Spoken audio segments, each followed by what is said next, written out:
Joining me today for this earnings call is our Chief Financial Officer, Mr. Skanda Prasad Sitaraman. Our best wishes to you all on this auspicious occasion of Deepavali. Moving on to the performance for the quarter. Economic activities continued to progress well as construction work and supply chain are at near normal levels. During quarter, we further expedited the pace of execution across sites by deploying sufficient resources and requisite working capital. This was essential to ensure the project progress is well ramped up as we move into the second half of the fiscal. Coming to some key project updates, in our Zarak seawater reverse osmosis plant of 50 MLD capacity, expandable to 100 MLD being executed for Soned in Tunisia.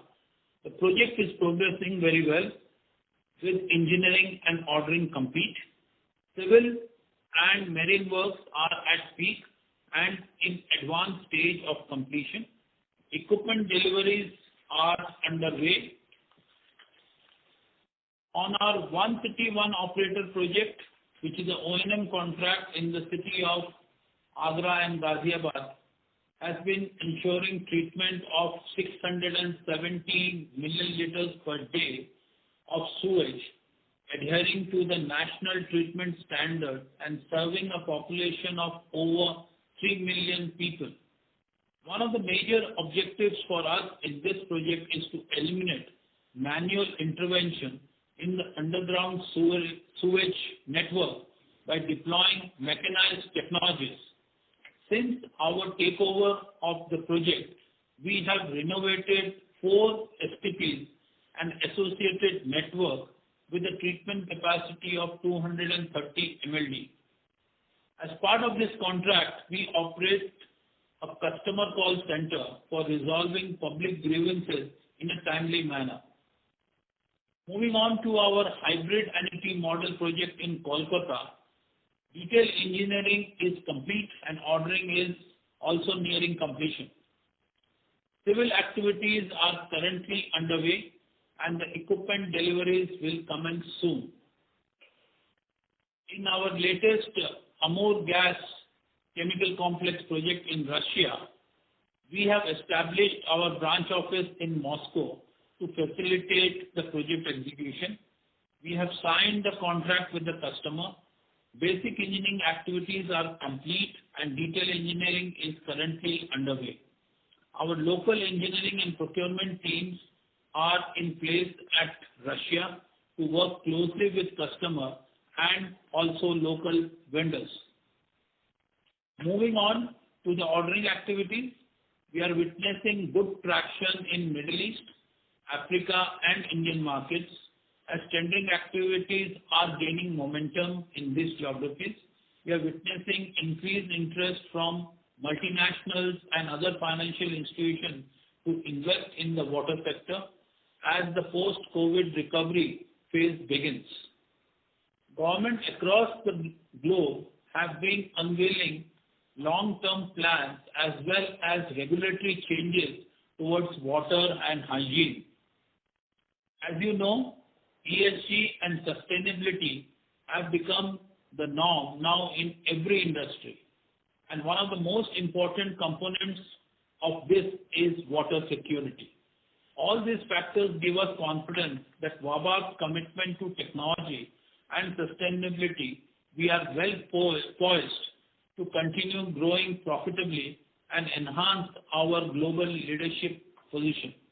I now request Skanda to take you through the financial highlights for the quarter. Over to you, Skanda. Thank you, Mr. Mittal. Good evening, friends. Trust you had an opportunity to look at the result update presentation as circulated and uploaded on our website.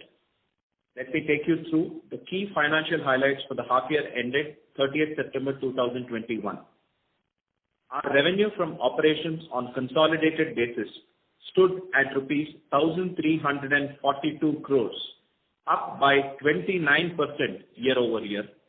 On a standalone basis, the revenue from operations was rupees 973 crores, up by 54% year-over-year. The consolidated EBITDA for the period stood at 97 crores, which was up by 34% year-over-year, and the standalone EBITDA for the period stood at 71 crores, up by 30% year-over-year.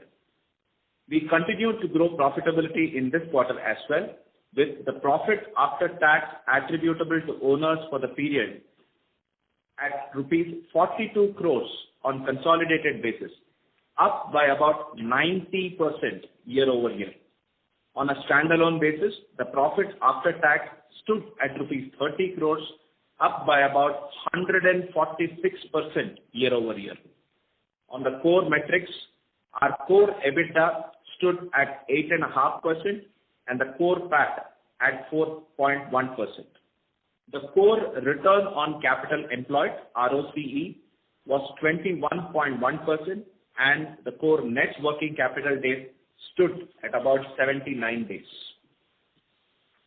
During the period, we have deployed resources into the projects across the group to ensure execution is expedited, which is reflecting in the top line growth and improved margin profile year-over-year this quarter.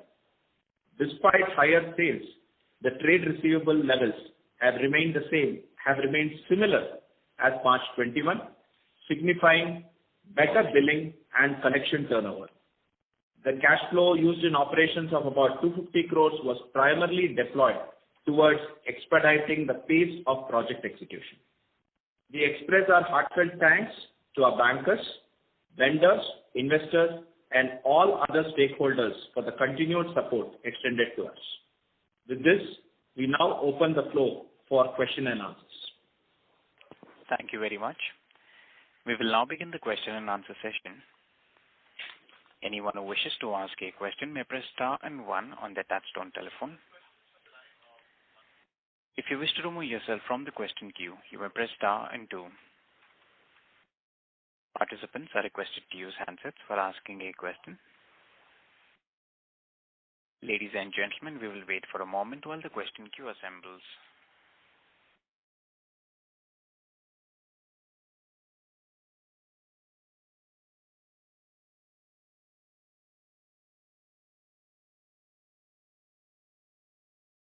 A reminder to the participants, anyone who wishes to ask a question may press star and one now.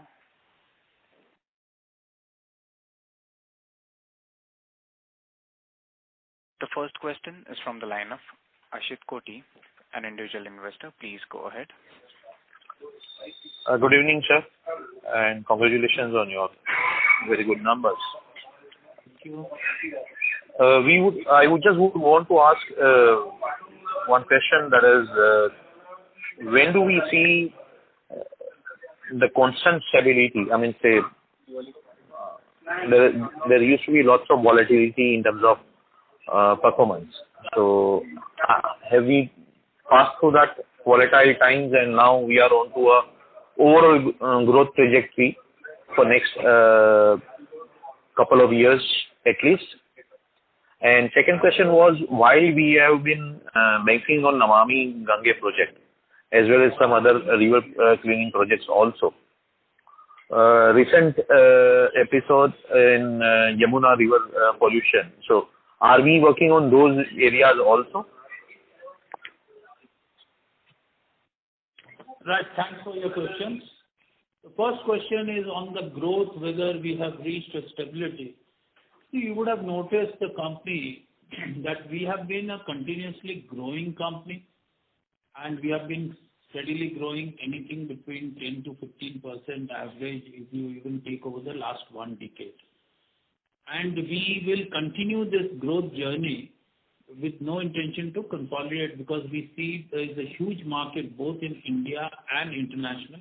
With Wabag's positioning in the technology and the references we have, we see no reason why we should not continue to grow for years to come.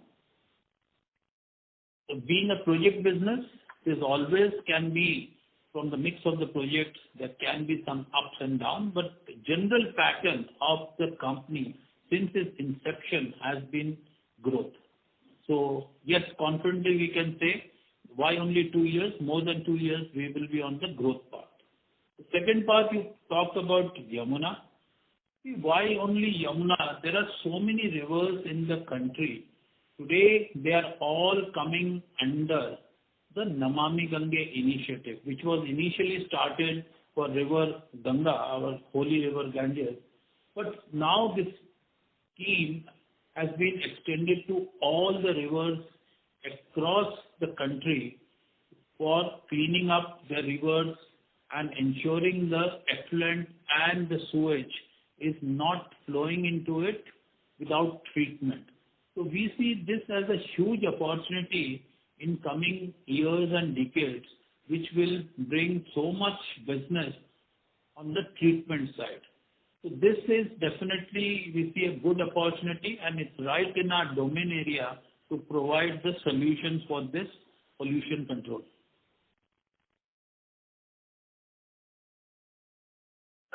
With all the money which is being spent on cleaning the rivers,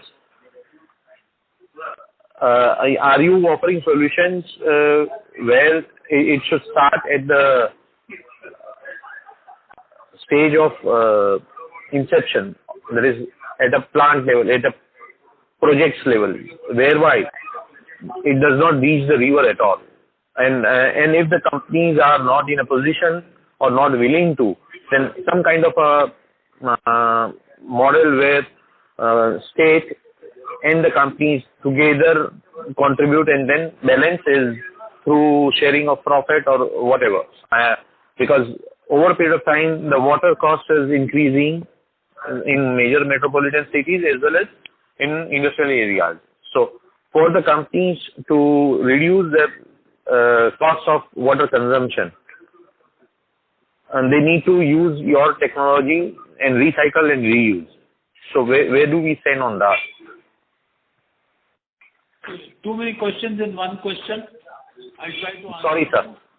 No problem. We'll attempt. If I miss anything, you can re-ask that question. Number one, this treatment has to be at the source, at the origin of this wastewater. Whether it's sewage or whether it's industrial wastewater, the treatment has to happen where the waste gets generated, not once it flows into the river. That's not possible. So that's what we do, and that's what we have been doing.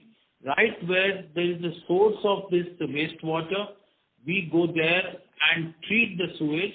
And if some small nalas are opening into the river, tap that nalas, pump the sewage also in the treatment plant, so that all the sewage gets treated and no stream of sewage or wastewater goes into the river untreated. That's number one.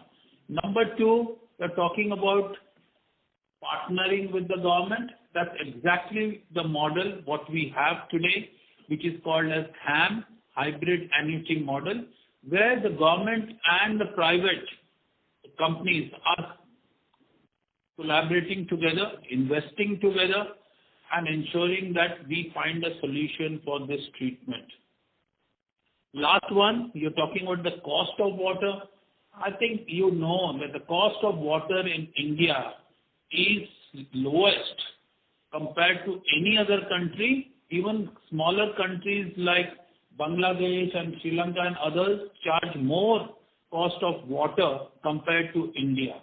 So our cost of water is very low, and that is also one thing which our advice to government is always to increase the cost of water, so there's more money available not only to build projects but also to operate and maintain the assets which they have created, and they don't have to work on the subsidies which they get from the government.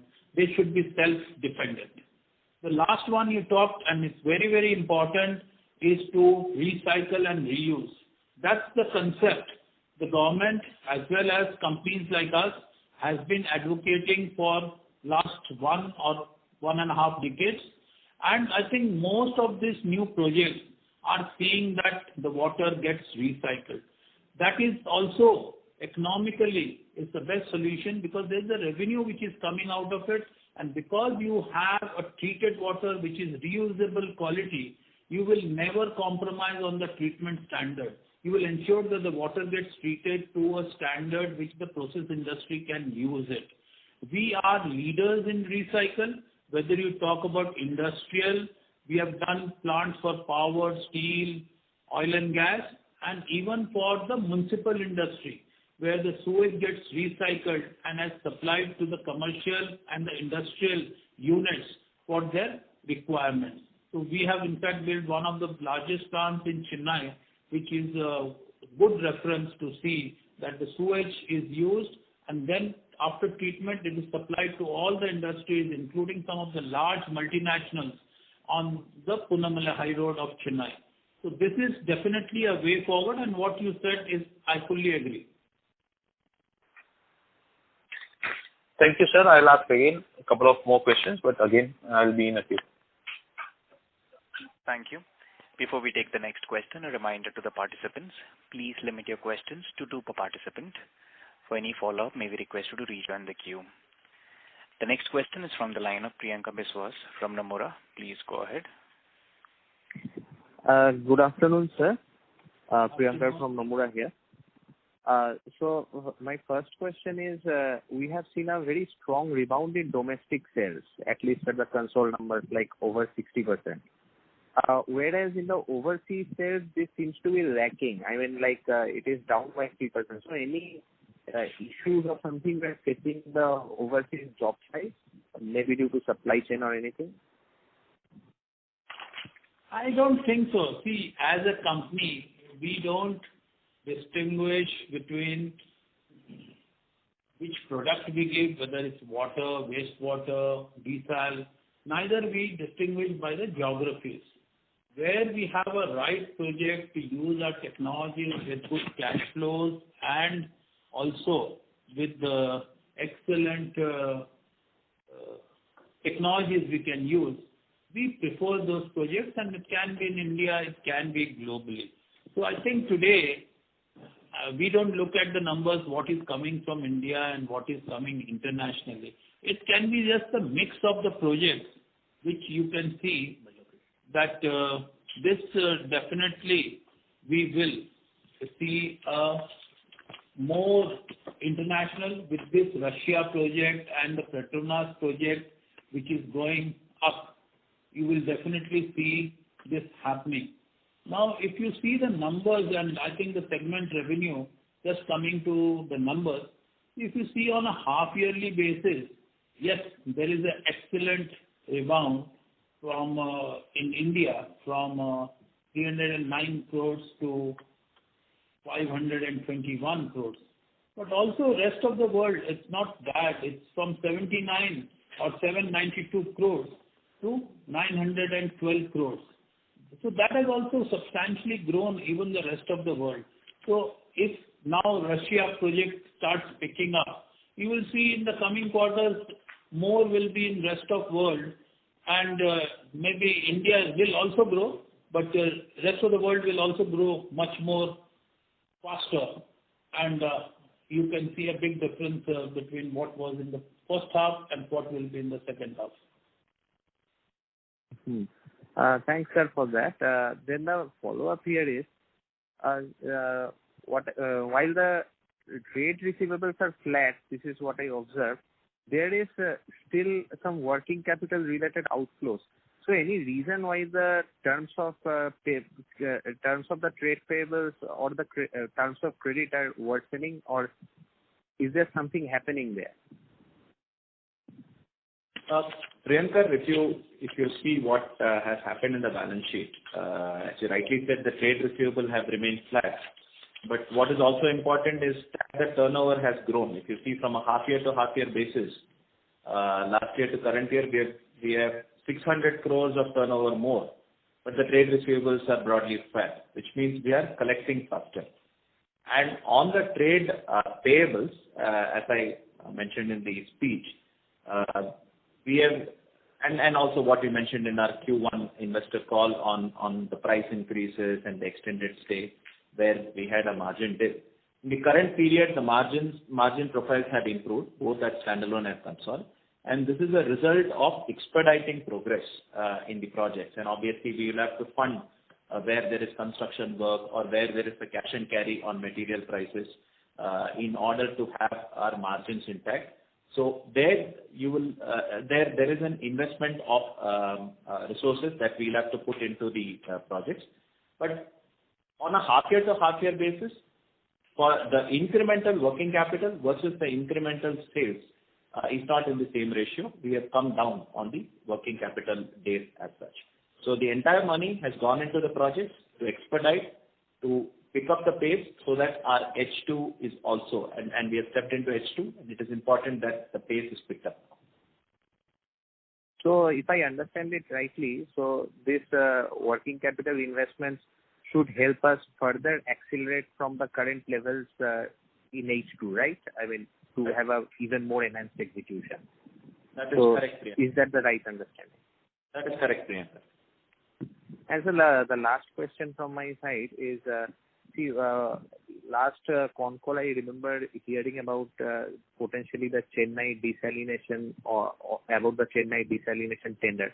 So what is the status there, and if you can give some even qualitative color, like how we are placed vis-a-vis the project, and when can we expect the bidding to happen? The bids are under preparation. Presently, the submission date is in January, where the technical and the commercial bid has to be submitted in January. Even if we get one or two extensions, but it will definitely happen in February. And generally, being a JICA, Japanese funded tender, it will take about a couple of months for evaluation and then award. So we expect the award to be in the first quarter next year. Okay. And the competitive intensity, if you can give some idea, like... It was already pre-qualified. We have said in the previous con calls also. There was a global competition being an international tender, ICB. So there was a pre-qualification called for, and only 4 companies have pre-qualified. I'm glad to inform that our company also is one of the 4 which is pre-qualified to submit the tender. Yes, sir. That's all from my side. Thank you. Thank you. The next question is from the line of Kaushik Poddar from KB Capital Markets. Please go ahead. Yeah, since COVID has more or less stabilized right now, can you give us a sense of the turnover for this financial year as well as the margin for this financial year or for the next half, second half? See, you have always, I think you have been an investor with the company. You always see that the second half is always stronger than the first half. Now, in the first half itself, we have done pretty well. You have seen what my colleague Skanda has told you, the growth we have done over the last quarter. So I'm sure you can quickly churn your numbers and you will be able to come to. But because of this uncertainty of COVID and other things which are happening globally, we have refrained the last year and this year to give any estimates of where we will be at the end of the year. But I don't think it will be difficult for you to estimate where we would be with the kind of track record we have had in the last few years. Okay. And secondly, this the price of commodity steel and everything have gone up. Do you think that the commodity price hike coming in the way of reaching your 10-11% margin which you have talked about? Definitely, you have seen in the first quarter it did have an impact. 2 impacts. One you rightly said is the commodity price, and second, because of COVID, we have a extension of time, something in the base of about 6 months to 8 months. That is also cost money because we have extended stay cost. But that is what Skanda was explaining, that this quarter we have taken a conscious decision that we will not delay our projects, COVID or no COVID. Plus, during this, a lot of small suppliers and contractors are really short of cash. So we also support them to ensure that they mobilize their resources and work at a speed what we desire of them. And also to fix the price, we immediately take the delivery rather than keeping it for 3 to 6 months, where further increase in commodity prices can affect us. So this is a trade we have to do, that whether you invest little extra working capital and get your projects on time, as well as you don't allow your margins to slip. Whereas we always have said that 10-11% on core EBITDA is possible, and I would assume even now, we would assume it's possible. That's great. And can you give a sense of any big order you're getting in the next, opening up in this coming second half? In this second half? As I said in my speech earlier, Okay. that we have a very good order pipeline. We are very bullish on what we will book orders in the second quarter and Second half. second half, sorry, you're right. Right. Second half of the year. So I think as far as order opportunities are concerned globally, there are enough to get what we want. We also don't want to go beyond a certain level where we have 3-4 times of our annual sales should be our order backlog, and we try to keep it in that. So whatever we execute, we try to get 20-30% more than that as our order intake. 20-30% more than your turnover, whatever you do, right? Yes. That's the minimum number we have to get, so that we grow year on year in terms of order book. Okay. Thank you. Thanks a lot. Okay. Thank you. The next question is from the line of Omkar, an individual investor. Please go ahead. Sir, very good evening and congratulations for good Q2 numbers. Sir, any update on Abgenco and Kichingenco collection as of now? Because it is pending from long, because of courts were not working, NCLT were not working. Now courts have started working. Any update on that? I think the only update I can give that at least now hearing has started. Okay. Some of them are still virtual and some of them are even physical hearing, both at NCLT and at Supreme Court. We have had already 2 hearings completed. So we expect very soon, maybe in next quarter, we will be able to tell you the outcomes of these cases. Okay, so things are moving up, right? Yes. Great. And as the earlier person has already asked question regarding that Jika project, so as of now you are saying even if that project, whatever outcome will come, that will come next year, first quarter. Am I right? That's right. Very correct. Thank you very much, sir. Thanks for the update. Thank you. Thank you. The next question is from the line of Arvind Joshi from Betelier Advisors. Please go ahead. Yeah, most of my questions are done. Thank you. Thank you. Thank you. The next question is from the line of Dhananjay Mishra from Sunidhi Securities. Please go ahead. Yeah, good evening, sir. Good evening. Sir, my question is regarding this Libya framework contract. This has been in this framework since long. So any specific reason it is not moving? I think it's a question of the priority of the government, because we set the framework definition itself that the contract comes under framework when we have a signed contract. Here, the contract is signed and we have even paid the stamp duty to get the contract registered. But we don't start the contract till we get a letter of credit. So obviously when the finances are limited, the country is taking a decision which project is urgently required, and today their emergency requirement is drinking water and the power.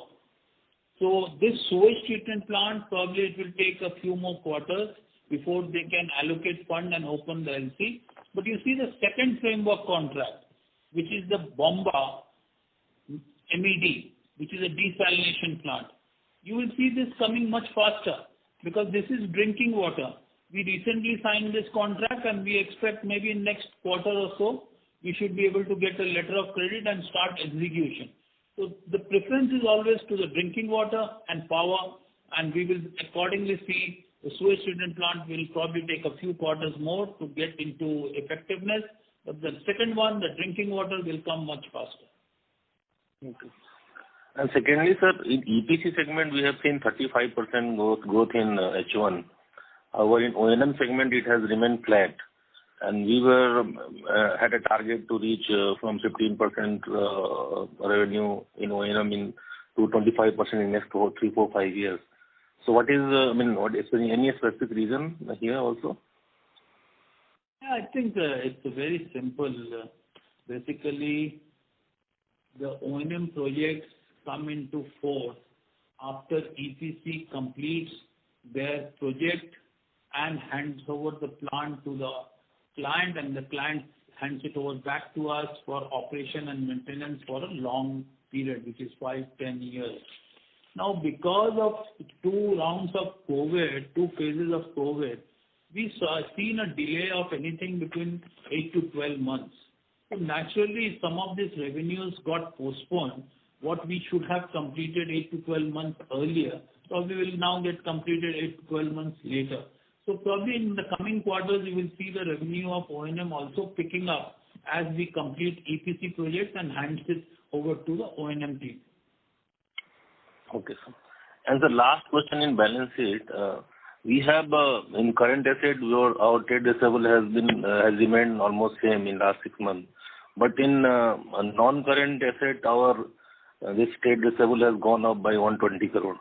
From 547 crore, it has gone to 658 crore. So what is it all about? So when we execute projects, especially municipal projects, there are terms of retention which are there. So on every invoice, the customer holds retention, which will be paid as a milestone payment at the end of the project or after the end of warranty period. So what is classified as non-current is what is not expected to be received within the next 1 year. So where we have large projects which started in the last couple of years and will take more than 1 year to complete now, those receivables are classified as non-current. So an increase in non-current also signifies that we are expediting the projects and invoicing is going through. Okay, sir. That's all from my side. All the best. Thank you. The next question is from the line of Charanjit Singh from DSP Mutual Fund. Please go ahead. Hello, sir. Thanks for the opportunity. So just I want to understand on the industrial side, when we see now there's a more push from the corporates to meet the ESG norms and talk about the water treatment, and we are, having a very strong capabilities in zero liquid discharge and water treatment of the industrial space. So in terms of opportunities which are evolving there, if you can touch upon, and any, major government regulation changes which can lead to much more better growth in the industrial side. That's my first question. I think it's true both for industries as well as the municipal authorities, because everybody wants to be self-dependent, Atmanirbhar. So I think when it comes to water also, they don't want to depend on the external source. They want to just be self-dependent. So in that case, I think most of the industries are going for recycle and reuse. This is the new norm for all the industrial plants we are seeing. There are 2 reasons. One, the environmental discharge norms are becoming strict, and also the regulator and the implementing authorities are also becoming very strict. If you don't meet the norms, then they can even shut down your unit. So as a result, the industries are going for more and more treatment plants with recycle capabilities, and that's where we see a good business for us. Same thing is happening for the municipal authorities, where they also don't want to just discharge the wastewater into the water bodies. They also want to make money out of it. At one stage, the treatment of wastewater was seen as liability. Today, the wastewater treatment has become a business. Wastewater is an asset because they make money out of it. They treat this water and sell it to the industry at a very, very good price. As a result, it has become a new business model to treat wastewater and make that clean water, the treated water, is sold to the industries and other commercial establishments. So yes, going forward, we see this trend picking up and everybody is looking for water security. Nobody wants to depend on external source to get their water, and if they don't get water, then they will have to shut down their factories and the units, which I think industries are moving away, and they say we will recycle our own wastewater. So, Rajeev, if you can just touch upon, so how large is this industrial water treatment market and at what rate it is growing, and how is the competitive dynamics here? I think it requires technology and also experience. So as of now, it's not very competitive. There are large players who have experience, can handle it, but I'm like any other business, over a period of time, everybody will gain experience and get, but at least for next 5-10 years, we would see this as a very niche market for us. This is growing definitely at not less than 15% year on year, and this will further continue to grow. Even government is advocating that industry should use recycled water. That there is a guideline for the power plants which are in the vicinity of a sewage treatment plant. They have been encouraged to use this recycled water rather than taking fresh water. Okay. And so lastly, on the working capital side now, going forward in the second half, how do you see the payment cycle from different customers, be it, state or central funded projects? If you can touch upon one is like in the near term and overall going forward, working capital levels, at what level we would like to maintain that at? That's my last question. Thank you. Payment cycle wise, and we have said this in many of our con call speeches and also in Q&A, that we mostly go for projects which are multilaterally funded or sovereign funding is coming in. Or in some of the international projects where letter of credits are available. So as far as cash flows are concerned, we can see there is some credit period, sometimes it's 90 days, sometimes it is 150 days.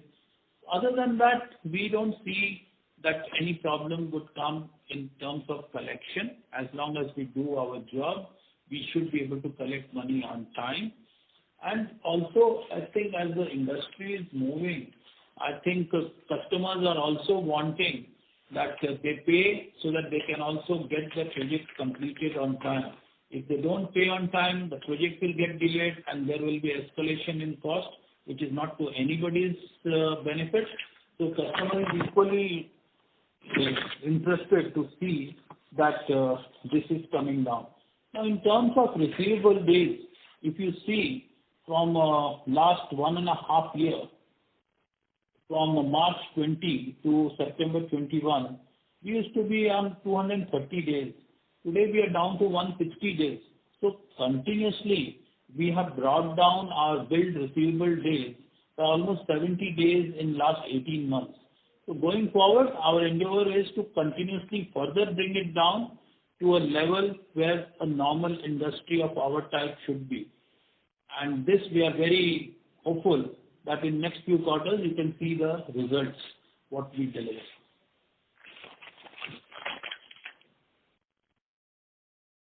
Yeah. Thanks, Ajit, for taking my question and all the best for the future. Thank you. Thank you. The next question is from the line of Mohit Kumar from DAM Capital. Please go ahead. Hi, good evening, sir, and congratulations on good set of numbers. Sir, my first question is on the opportunity side. Do you see this sorting opportunity as we enter FY23 becoming better compared to FY22? And how do you see H2 FY22 for domestic and the international orders? I think the answer to your question, one is yes, definite yes, that we are seeing these opportunities to be better than what we saw about a year back. Definitely we see some investments coming in, plus there is a huge focus both in India and at international level on the water sector. So as we said earlier, we see that this opportunity is growing, and it is already at the pre-COVID level.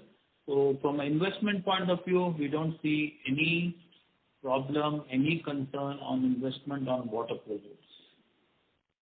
Second one, I think you said domestic and international. Yes, sir. So if you can give a qualitative, color especially in Middle East, are you seeing larger orders, larger size orders? Do you expect those orders to get closed in the next 6 or 12 months? Are you seeing higher traction, especially Middle East? Definitely. We have at least about half a dozen orders where we feel very good about it. And at least we would think that in next 2 quarters we'll be able to close at least half of them, 3 of them will be closed in next 2 quarters. And we are very hopeful of that. Same is with India. We have a lot of good bids in evaluation phase. They will also get closed in next couple of quarters. Regarding, I think you talked about one more thing. So I was talking generally about Middle East, are you seeing higher activity? Go ahead, please. Yes, my question was that are you seeing much higher activity compared to H1? H1 has been pretty bad, right? We haven't got any order inflow. There has been hardly any, large orders getting finalized. So do you expect the H2 to be far better? That was the question, No, I just want to remind you that is not a correct statement, that we don't have orders in the first half. In fact, one of our largest order, the Sibur order from Russia, which is close to 1,200 crores, we got in the first quarter. And also the Petronas order we got in the second quarter. Yes, true. So my question was pertaining more to domestic. Domestic, yes. I think the activities, you are right, were a little low. But I'm sure you will see in the second half, even the domestic things will pick up. And overall, as I mentioned to somebody earlier, we would meet our targets of order intake in this FY22. And lastly, on this Bombay MCGM order, which was being allotted to 4 to 5, players, once it gets finalized, does it translate into some opportunity for us? Because I think this is a 10,000 crore order for all the five packages. How can this potentially translate into a number for us? I don't know if you have been in the previous on calls of the company. We have been talking about this for last 3 to 4 years. Right. And we have consciously not participated this time because we have been doing this for last 10 years. And I don't know even now whether this will get finalized or it will see a new avatar of this ordering. So this is going on. My question was that whether those parties who will win the contract, will we get those contracts will eventually come to people like us? Is that assumption wrong or right? Wrong. We would normally not work as subcontractors to them. If we think it's interesting and we believe that this will go through, then we will work as a main contractor or lead contractor ourselves. Mm-hmm. No, my question was because some of the contractors have no experience of doing this kind of large contract. Usually is a flaw in the tendering. That itself is a flaw. So we stay away from such things. Understood. Thank you, sir. All the best. Thank you. Thank you. The next question is from the line of S.A. Narayan from Capricorn Research. Please go ahead. Yeah, thanks. We had overdue sticky dues from the state governments of Andhra Pradesh and Telangana. What is the current status? Have we collected them or have we provided against the outstandings? As we explained to one of the earlier participants, that this is under litigation and one is at the NCLT and other is at the Supreme Court. because of last 2 years, we all know the courts were not functioning and the urgent and important things, they were taking it on the virtual hearing. Now things have improved in the last couple of months, and we ourselves have had a couple of hearings for our case. We expect in next quarter or two, we will get a decision, and we are hoping for a favorable decision, and we'll keep you informed as we progress. Wonderful. My next question is, compared to Q on Q, the finance costs have gone up from 19.8 crores to 22.1 crore. This is about 4% of our revenue. Should we consider this as the norm? What would be the normalized finance cost per quarter or for the year? I think on absolute terms as well as on percentages. Yeah, I think if you look at half-yearly numbers, that can be a norm.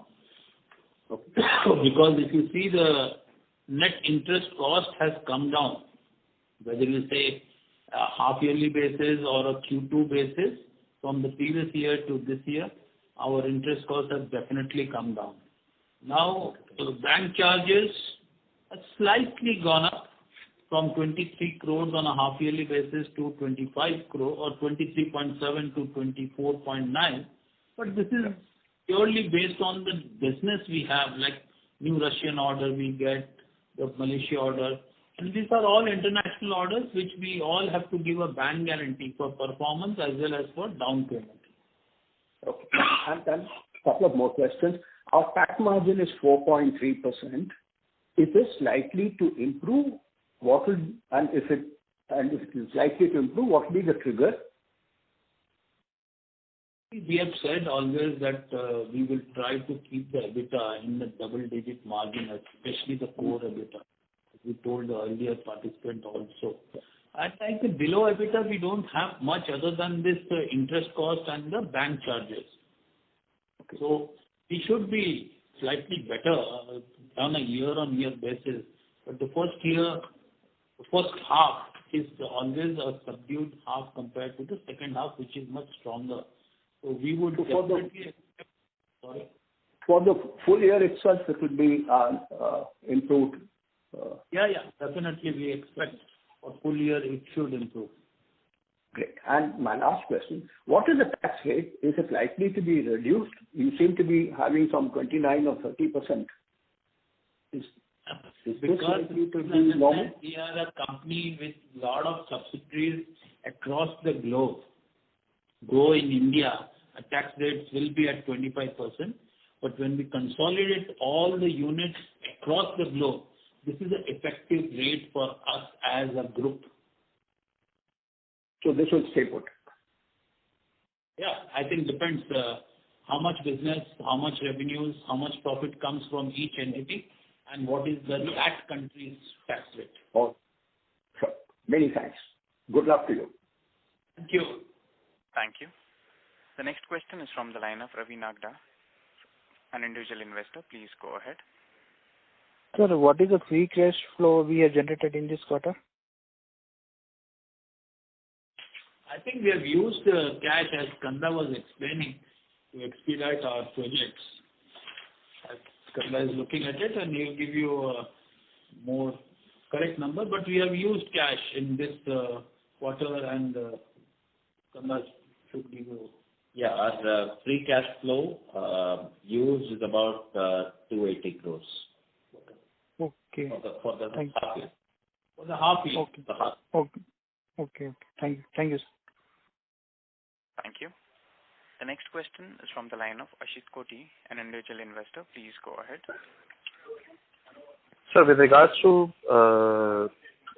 the competition and our ranking in the world market, be it sewage treatment, water treatment, like there's bars for Dow and a couple of others. So where do we stand vis-a-vis them?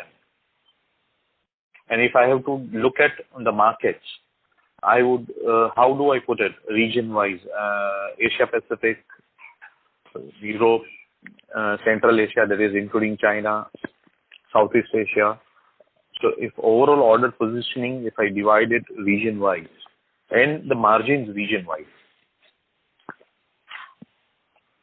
It's a big thing. We don't track the company that way, but I can give you an overall feel of it. See, if you see, we are a global company. Our main business comes from India and the neighboring countries of India, which is South Asia and Southeast Asia. We are not in China. We are very active in Middle East, North Africa, and some countries in Sub-Sahara. We are very, very active in Europe, being origin from legacy.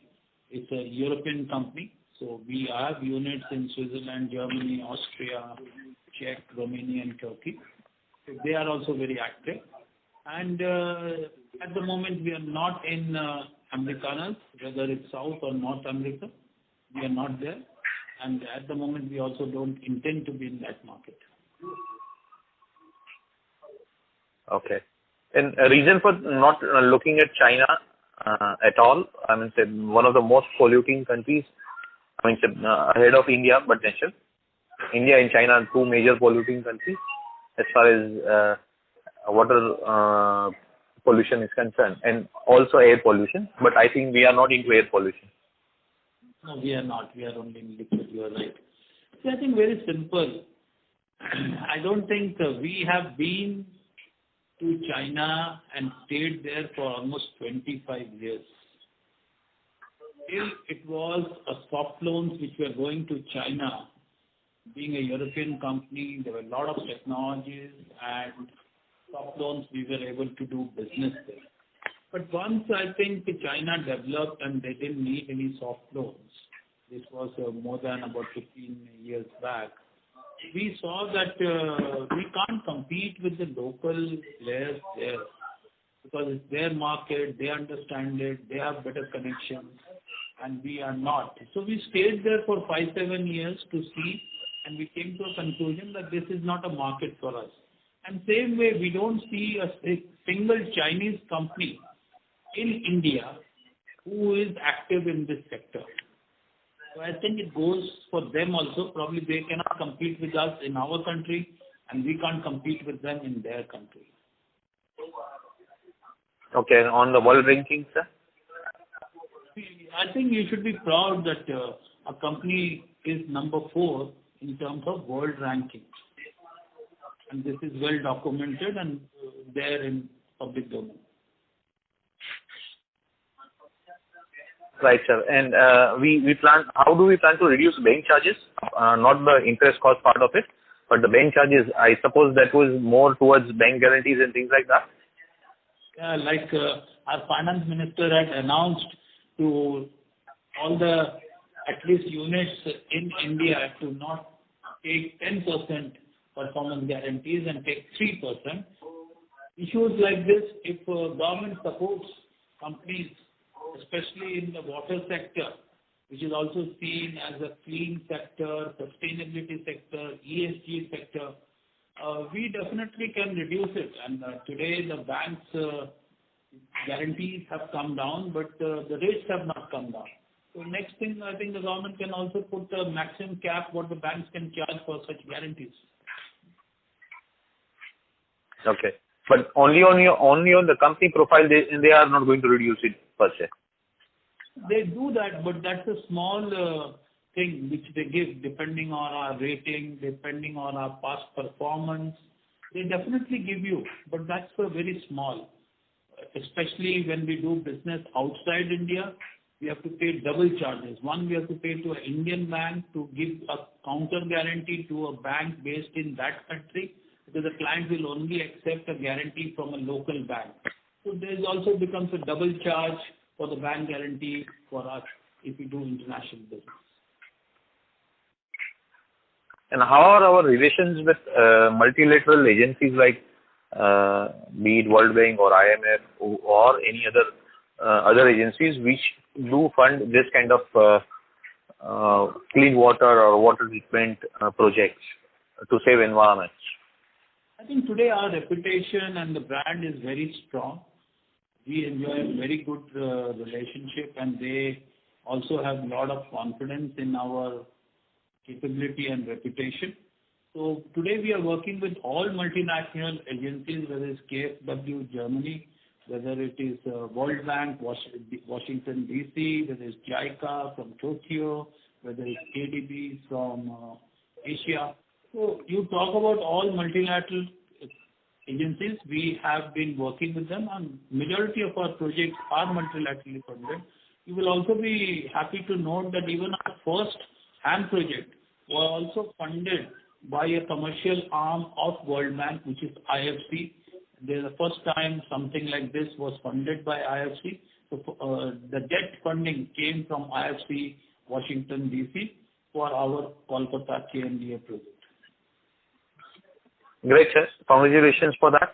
And my only request would be what I had earlier asked you, and you had said that you have not been looking at in that particular angle, but region-wise presence and orders, and also with against each region's multilateral agencies. So, it would give us an idea if anyone wants to track what are other projects which are being promoted by those agencies, and whether our company is going to be taking part in those bidding process and things like that, which should give us an maybe a little bit more idea early on. Sure. We have noted your requirement. We'll see what we can provide you extra. Right, sir. Thanks a lot, and once again, congratulations for good numbers. Extraordinarily good numbers. Thank you. Thank you. As there are no further questions, I would now like to hand the conference over to Mr. Rajiv Mittal for closing comments. Over to you, sir. Thank you, everyone, for your participation in our Q2 FY22 earnings call. We have uploaded the analyst presentation in our website. In case you have still further queries, you may get in touch with the Stellar IR advisors, our investor